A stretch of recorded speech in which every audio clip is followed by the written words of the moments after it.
Michael, magtataas na pala ako ng upa sa parking ha. Maging 5,000 na yun per month. Kuya, ang taas naman masyado ng parking fee. Sa opisina nga namin, 75 lang yan. Hindi sa opisina ka mag-park, wag na dito. Attorney, nasa batas po ba ang paniningil ng malaking parking fee? Legal ba to?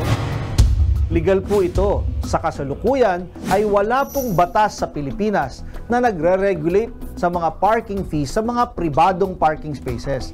Meron pong mga panukalang batas sa Kongreso at sa Senado, pero mga panukala pa lamang ito at hindi pa po batas.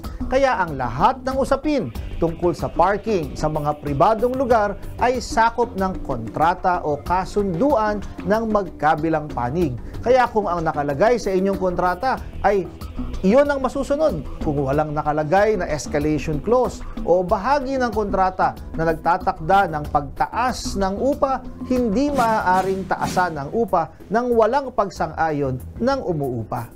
Attorney, naabutan kong basag ang side mirror ng kotse ko matapos kong mag-park sa loob ng building. May pananagutan ba ang building management dahil sa nangyari sa kotse ko?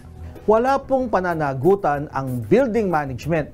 Anumang pinsala o damage na naidulot sa inyong sasakyan ay pananagutan ng taong may gawa ng pinsala o perwisyo. Ayon sa Article 2176 ng Civil Code, maaari lang managot ang may-ari ng building kung may kasunduan kayo tungkol dito o kung mapapatunayan na ang pinsala o perwisyo na sinapit ng iyong sasakyan ay dahil sa kapabayaan o negligence nila.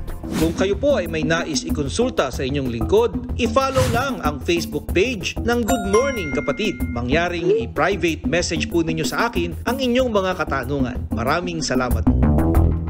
Mga kapatid, Jess De Los Santos po, huwag magpahuli sa mga umaaksyong balita at napapanahong issue sa bansa. Para sa mas malawak na balitaan, mag-subscribe at mag-follow sa social media pages ng News 5.